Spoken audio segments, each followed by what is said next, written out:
Hi, my name is Angela, and in this video, I'm going to be talking about my first couple staffing experiences as a pharmacist.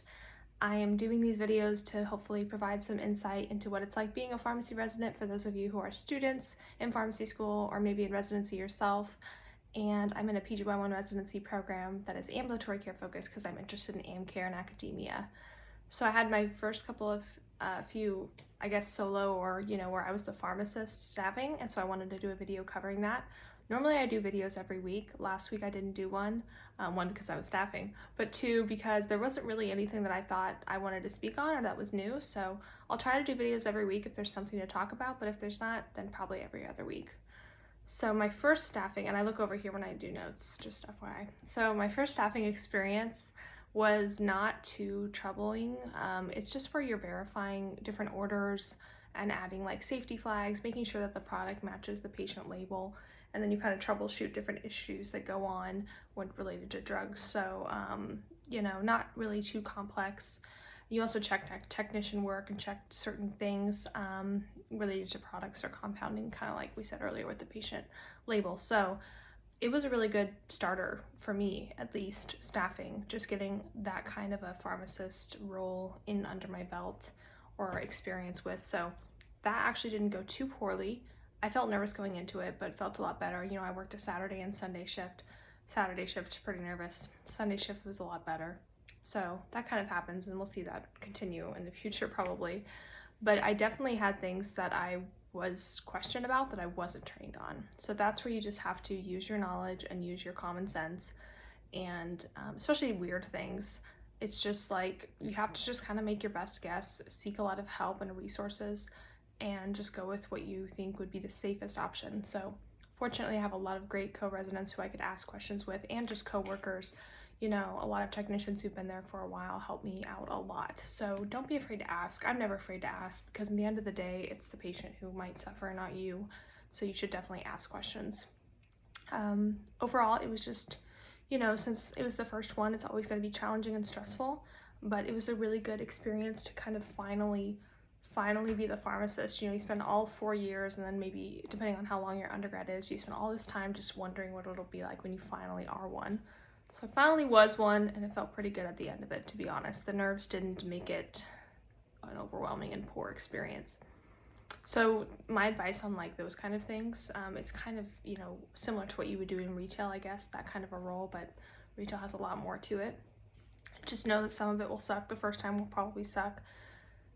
You don't have to embrace it and just rejoice over the fact that it sucks, but you can accept it and just, don't be surprised that you feel that way. My biggest tip would be, it's not if, but when. So if something annoying or weird comes up, don't be surprised by it. Just expect it. In that way, when it comes, you can think, oh, well, my feelings aren't impacting how I respond. I can respond in the best way because I'm completely objective, because I knew this was coming, or I thought it was going to be coming. So that way you can move on to the next step, be efficient, and then get to the best correct answer most likely. So try to be, as calm and objective as possible. Ramping up emotions, ramping up your nerves in a situation never helps. So try just your best to stay calm. That'll always help the situation. It cannot hurt it. And really, if you're feeling insecure, you're feeling like you're, not the most equipped person to handle this, don't let that get in the way of you providing what you can provide. I've definitely done that a couple times where I just wouldn't jump into something because I didn't think I was the best at it. But that's really my job and it's my role, so I can provide something, and the only way I'm going to learn is by doing most often. So you just need to start doing. You just need to start having confidence in yourself. Fake it till you make it. Even if others don't know, you try to be that. I would just also reiterate to enjoy that feeling that you're finally a very positive and integral role in the healthcare system as a pharmacist. You impact your patients, you impact your coworkers. Just know that that is a valuable service that you're providing, and take pride in that and take comfort in that, and just be excited that you're finally there. And then I tried to make a positive energy and a positive work environment, hopefully. I remember pharmacists I would work with, and they would always just be, I had a lot of great pharmacists who taught me, but the good ones and the bad ones, and the ones that had a very negative energy when you were working, and how that just impacted the whole work experience. a shift could be okay and kind of have busyness to it, but if you were working with a pharmacist who made it worse, it made it 10 times worse. So I understood that, and even though I was very nervous and I knew I wasn't going to be able to be totally, outstanding this first time around in creating a positive work environment, I still tried. Definitely thank every single person you work with.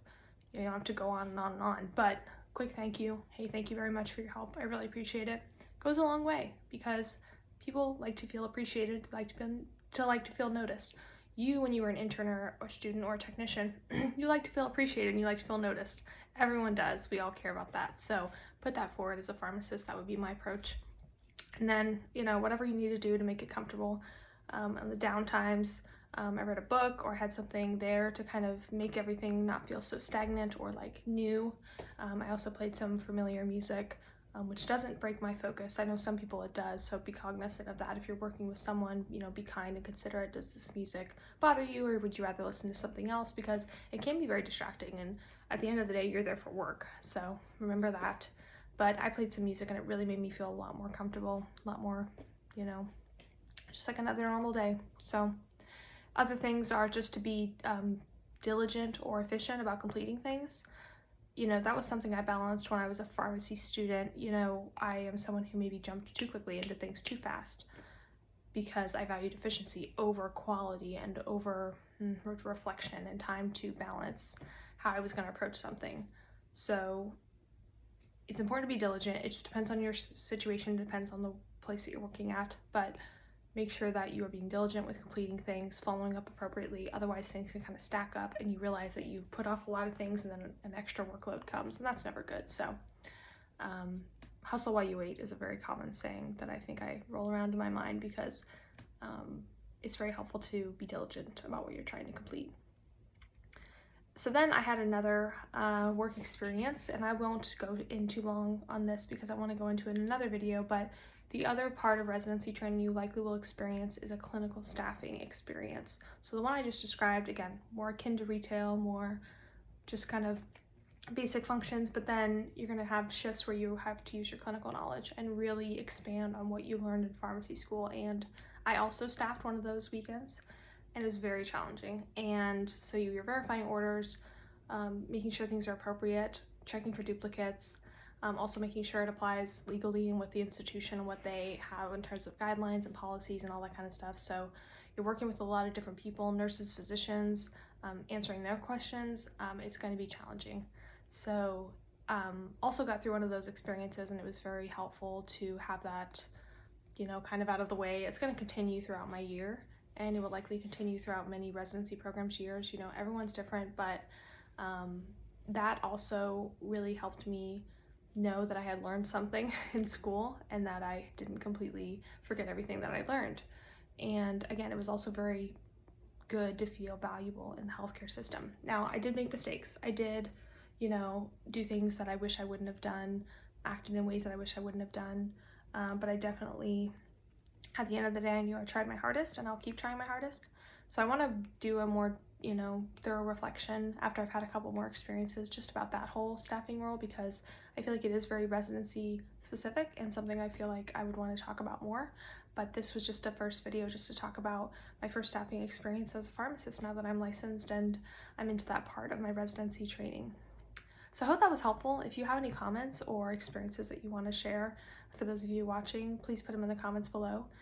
If you liked the video, go ahead and give it a like and then send it to someone who you think it could be helpful for. Or if you have other things you think I should be talking about that you would like to hear about, just let me know in the comments. But otherwise, I hope you have a great week.